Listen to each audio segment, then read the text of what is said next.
ہے اور اس کے ساتھ ایک عورت ہے، وہ بہت زیادہ حسین و جمیل ہے۔ چنانچہ اس ظالم نے اپنے کارندوں کو بھیجا کہ اس عورت کو میرے پاس لے آؤ، ساتھ ہی اس سے پوچھنا کہ تمہارے ساتھ جو آدمی ہے وہ کون ہے، اگر وہ اس کا خاوند ہو تو اسے قتل کر دینا۔ ادھر بادشاہ نے اپنے کارندوں کو حکم دیا، ادھر اللہ نے ابراہیم علیہ السلام کی طرف وحی بھیج دی۔ انہوں نے سارہ علیہ السلام سے کہا، اگر وہ تجھ سے میرے بارے میں پوچھیں تو بتا دینا تم میری بہن ہو۔ پھر سارہ سے بولے، اے سارہ، روئے زمین پر میرے اور تیرے سوا کوئی مومن نہیں، یعنی یہ کافروں کی سرزمین ہے، یہاں کوئی مومن نہیں، اس لحاظ سے تم میری دینی بہن ہو۔ پھر بادشاہ نے ابراہیم علیہ السلام کو پیش کرنے کا حکم دیا۔ اس نے آپ سے پوچھا، یہ عورت کون ہے؟ آپ نے فرمایا، یہ میری بہن ہے۔ اس طرح ابراہیم علیہ السلام کی زندگی میں 3 موقع ایسے آئے کہ انہوں نے اللہ کے دین کی حمایت اور مدافعت کے لیے توریہ کیا۔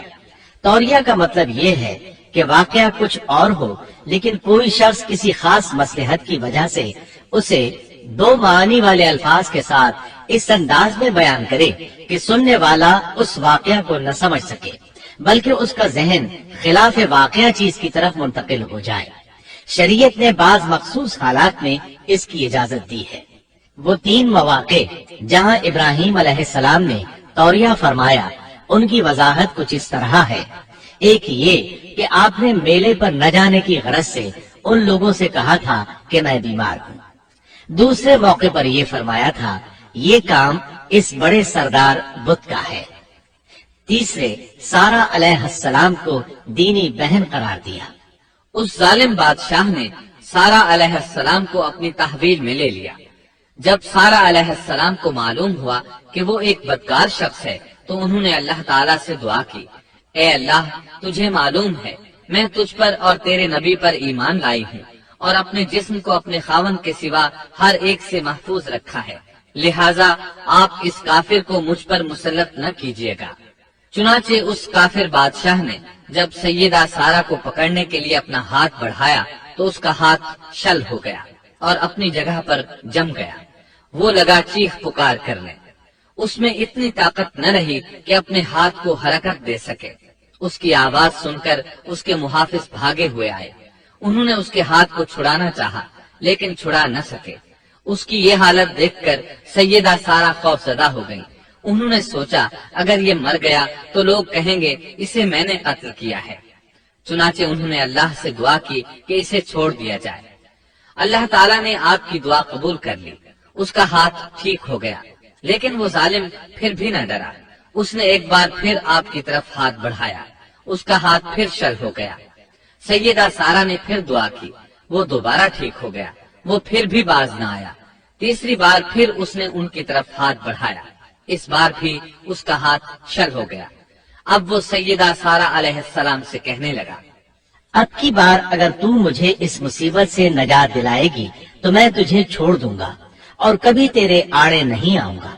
چنانچہ سیدہ سارہ علیہ السلام نے اللہ تعالی سے دعا کی، وہ ٹھیک ہو گیا۔ تب اس نے اپنے کارندوں کو آواز دی اور ان سے بولا، تم میرے پاس کسی انسان کو نہیں بلکہ سرکش جن کو لائے ہو۔ پھر اس نے انہیں رہا کر دیا، عزت و اکرام سے رخصت کیا اور ان کی خدمت کے لیے اپنی بیٹی ہاجرہ کو ساتھ کر دیا۔ سارہ علیہ السلام واپس لوٹی تو دیکھا کہ ابراہیم علیہ السلام نماز پڑھ رہے ہیں۔ نماز کے بعد انہوں نے پوچھا، سارہ، اس نے تمہارے ساتھ کیا سلوک کیا؟ سیدہ سارہ علیہ السلام نے سارا واقعہ سنا دیا۔ سن کر آپ نے فرمایا، الحمدللہ۔ پھر بولے، اب ہم یہاں نہیں رہیں گے بلکہ واپس جائیں گے۔ چنانچہ آپ ایک بار پھر فلسطین میں آ گئے، وہیں اپنی زندگی بسر کرنے لگے۔ اب ہم آگے بڑھتے ہیں۔ جب آپ فلسطین میں مستقل طور پر رہائش پذیر ہوئے تو لوط علیہ السلام بھی آپ کے ساتھ تھے۔ لوط علیہ السلام آپ کے بھتیجے تھے، ان کے والد کا نام ہاران تھا۔ یہ بچپن ہی سے سیدنا ابراہیم علیہ السلام کے زیر سایہ رہے، انہی کے ہاں پرورش پائی، اس لیے دین حق فوراً قبول کر لیا۔ جب سیدنا ابراہیم علیہ السلام نے عراق سے شام کی طرف ہجرت کی تو یہ آپ کے ساتھ تھے۔ وہاں سے حران گئے، تب بھی 7 تھے۔ پھر مصر کی طرف ہجرت کی تو بھی لوط علیہ السلام ان کے ساتھ تھے۔ آخرکار جب آپ نے مصر کو بھی خیر بات کہا اور فلسطین آ گئے تب بھی یہ 7 تھے۔ اب ابراہیم علیہ السلام نے لوط علیہ السلام کو حکم دیا کہ وہ بستی سدوم کی طرف چلے جائیں، اس لیے کہ اس بستی کے لوگ کفر کی انتہائی گہرائی میں جا چکے ہیں۔ انہیں کفر و شرک سے نکالنے کے لیے وہاں جائیں، انہیں اللہ کے احکام سنائیں، اللہ کی طرف دعوت دیں۔ چنانچہ لوط علیہ السلام تو اس طرف روانہ ہو گئے اور ادھر فلسطین میں صرف 3 مسلمان رہ گئے۔ ابراہیم علیہ السلام، ان کی زوجہ محترمہ سیدہ سارہ اور سیدہ ہاجرہ علیہم السلام وہیں رہائش پذیر رہے اور لوگوں کو مسلسل اللہ کی طرف دعوت دیتے رہے۔ یہاں یہ بے شمار مال و دولت کے بھی مالک بن گئے۔ جب ان کی عمر 85 یا 86 سال ہوئی تو سارہ علیہ السلام نے سوچا، میں بانجھ ہوں، میرے خاوند بوڑھے ہیں، لیکن اولاد کی تمنا ہے، تو کیوں نہ میں اپنی لونڈی ہاجرہ ہدیے اور تحفے کے طور پر ابراہیم علیہ السلام کو دے دوں۔ چنانچہ ہاجرہ ابراہیم علیہ السلام کو مل گئیں، انہوں نے ان سے شادی کر لی۔ اللہ رب العزت نے جلد ہی ان کے بطن سے آپ کو اسماعیل علیہ السلام عطا فرمائے۔ ہاجرہ علیہ السلام کے ماں بننے پر اور ان کی اولاد کو دیکھ کر سیدہ سارہ علیہ السلام کو فطری طور پر غیرت کا احساس ہوا۔ اللہ کی قدرت دیکھیے، خود ہی انہیں ہاجرہ کو تحفے میں دیا تاکہ اولاد حاصل ہو، اور جب وہ ماں بن گئیں تو اب غیرت محسوس کر رہی ہیں۔ اپنی اس کیفیت سے مجبور ہو کر سیدہ سارہ نے ابراہیم علیہ السلام سے کہا، آپ مجھے اس کے ساتھ ایک جگہ پر نہ رکھیں۔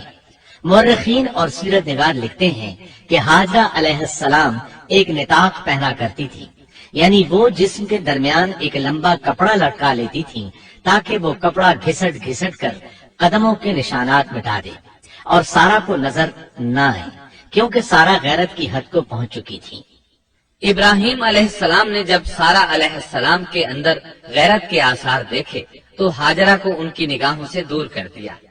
ادھر اللہ کا حکم بھی نازل ہو گیا کہ اپنی بیوی ہاجرہ اور دودھ پیتے بچے اسماعیل کو ساتھ لے لیں اور مکہ کی طرف رخ کر لیں۔ ابراہیم علیہ السلام مکہ کی طرف روانہ ہوئے، یہاں تک کہ مکہ پہنچ گئے۔ یہ جگہ اس وقت بالکل ویران اور بے آباد تھی، نہ کوئی انسان تھا، نہ پانی، نہ نباتات کے آثار تھے، غرض کوئی چیز نظر نہیں آتی تھی، بس پہاڑوں کے درمیان ایک بے آب و گیاہ میدان تھا۔ یہی وہ مقدس اور تاریخی وادی تھی جہاں ابراہیم علیہ السلام اپنی زوجہ اور لخت جگر کو چھوڑ کر واپس پلٹے۔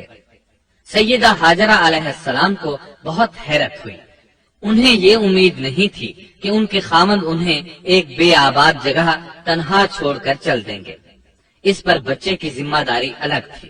چنانچہ انہوں نے ابراہیم علیہ السلام کو آواز دی، لیکن انہوں نے مڑ کر بھی نہ دیکھا۔ اب وہ ان کے پیچھے آئیں اور قریب پہنچ کر بولی، اے ابراہیم، ہمیں کہاں چھوڑے جا رہے ہو؟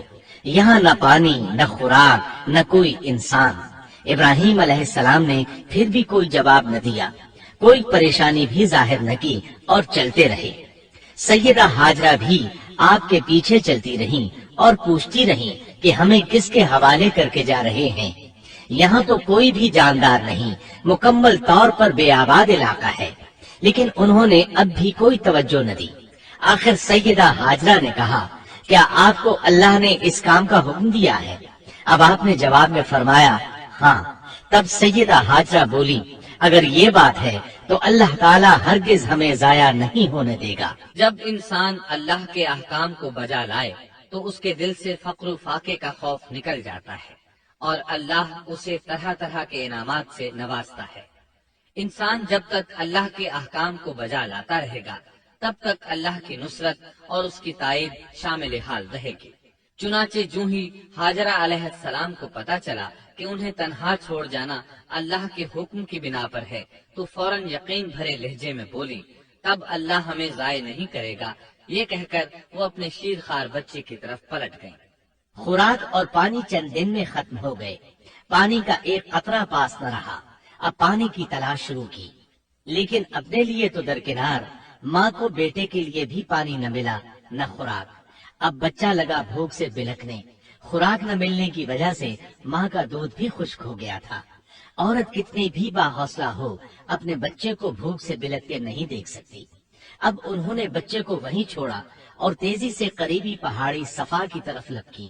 اوپر چڑھ کر ادھر ادھر نظر دوڑائی کہ شاید کسی طرف پانی یا خوراک نظر آ جائے یا کسی انسان کی جھلک نظر آ جائے۔ جب کچھ نظر نہ آیا تو نشیب کی طرف چلی، ساتھ میں بچے کی طرف بھی دیکھتی جاتی تھی۔ نشیب میں پہنچی تو بچہ نظروں سے اوجھل ہو گیا۔ اس پر اور بے چین ہوئی اور بلندی کی طرف دوڑی۔ اس طرح مروا پہاڑی پر چڑھ گئی۔ وہاں بھی چاروں طرف نگاہ دوڑائی لیکن کچھ نظر نہ آیا۔ خیال آیا کہ پھر کوشش کرنی چاہیے۔ اس خیال سے مروا پہاڑی سے اتری اور صفا کی طرف چل دی۔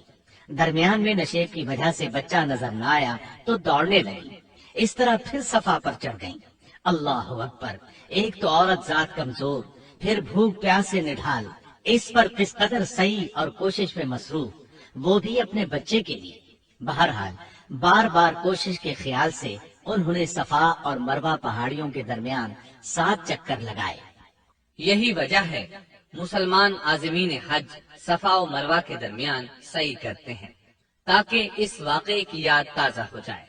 جب وہ آخری مرتبہ مروہ پر پہنچی تو انہوں نے ایک آواز سنی۔ یہ آواز اسماعیل علیہ السلام کے قریب سے آئی تھی۔ انہوں نے پوری توجہ سے آواز کو سننے کی کوشش کی اور جلدی سے اسماعیل کے قریب پہنچی۔ کیا دیکھتی ہیں؟ اسماعیل کے قدموں کے نیچے سے پانی پھوٹ رہا ہے، کیونکہ جبریل علیہ السلام کو اللہ نے اس صابرہ خاتون کی مدد کے لیے بھیجا تھا۔ انہوں نے زمزم والی جگہ پر اپنا پر مارا تو اسماعیل کے قدموں کے پاس سے ایک عظیم چشمہ رحمت نمودار ہوا۔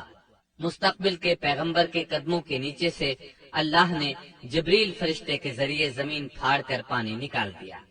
یہی آب زمزم کا آغاز تھا۔ ہاجرہ علیہ السلام پانی کو آنکھیں پھاڑ پھاڑ کر حیرت سے دیکھ رہی تھی۔ ان کی خوشی کی انتہا نہ رہی جب انہوں نے دیکھا پانی پھوٹ پھوٹ کر چاروں طرف بہ رہا ہے۔ زمین ہموار تھی، اس لیے انہوں نے زمین کو کھودنا شروع کر دیا تاکہ پانی ادھر ادھر نہ بہ جائے۔ پھر انہوں نے اس گڑھے کے چاروں طرف پتھر رکھ دیے اور زبان سے بولی، زم زم، اس کا مطلب ہے رک جا۔ نبی اکرم صلی اللہ علیہ وسلم کا فرمان ہے، رحم اللہ اسماعیل لولا انها عجلت لكانت زمزم عینا معینا۔ اللہ اسماعیل کی والدہ پر رحم فرمائے، اگر وہ جلد بازی سے کام نہ لیتی تو زمزم ایک بہنے والا چشمہ ہوتا۔ لیکن انہوں نے اس کے گرد بند باندھ دیا۔ انہیں دراصل اس وقت پانی کی شدید ضرورت تھی، اس لیے انہوں نے پانی کو اپنے پاس جمع کر لیا تاکہ بہہ کر ضائع نہ ہو جائے۔ انہوں نے اسماعیل کو پانی پلایا، خود بھی خوب پیا، اور یہ اللہ تعالیٰ کی طرف سے ان کی مہمان نوازی تھی۔ وہاں کوئی اور انسان نہیں تھا، نہ کھانے کی کوئی چیز تھی، بس یہی آب زمزم ان کے لیے کھانے اور پینے کا کام دے رہا تھا۔ اب چونکہ زمزم ایک چشمہ بن گیا تھا، اس لیے پرندے بھی آنے لگے۔ انہی دنوں عرب کے قبیلوں میں سے ایک قبیلہ بنو جرہم یمن کو خیر بات کہہ کر اس طرف آ رہا تھا۔ یمن میں ایک بہت بڑا ڈیم تھا۔ پہاڑوں کے درمیان انہوں نے پانی کو روک کر ایک بہت بڑا بند قائم کر رکھا تھا۔ اس سے پورا سال آسانی سے کھیتی باڑی کرتے تھے۔ اس ڈیم کی بدولت ان کا آبپاشی کا نظام بہت اچھا تھا۔ جب اس ڈیم کو اللہ تعالیٰ نے توڑا تو تمام لوگ وہاں سے منتشر ہو گئے اور جزیرہ عرب کے اطراف میں منتقل ہونے لگے۔ وہیں سے ہجرت کرنے والا ایک قبیلہ بنو جرہم تھا۔ یہ لوگ بنیادی طور پر عرب تھے۔ یہ قبیلہ سفر میں رہتا، جہاں کہیں پانی اور چراگاہ نظر آتے وہیں پڑاؤ ڈال دیتے۔ جب وہاں خوراک ختم ہو جاتی تو آگے سفر شروع کر دیتے۔ چونکہ وہ بہت بڑے تاجر تھے، اس بنا پر ان راستوں سے خوب واقف تھے۔ انہیں چشموں کا خوب علم تھا۔ ملک شام کی طرف بھی ان کی آمد و رفت تھی۔ یہ قبیلہ بنو جرہم مکہ کے قریب پہنچا تو فضا میں پرندوں کو منڈلاتے پایا۔ کہنے لگے ان پرندوں کی موجودگی میں ضرور کوئی راز ہے۔ اب انہوں نے اپنے کچھ آدمی اس طرف بھیجے۔ یہ لوگ جلد ہی چشمے تک پہنچ گئے۔ انہوں نے وہاں ایک عورت اور اس کے بچے کو پایا۔ پھر وہ لوگ ان کے پاس آئے، وہاں پڑاؤ ڈالنے کی اجازت مانگی۔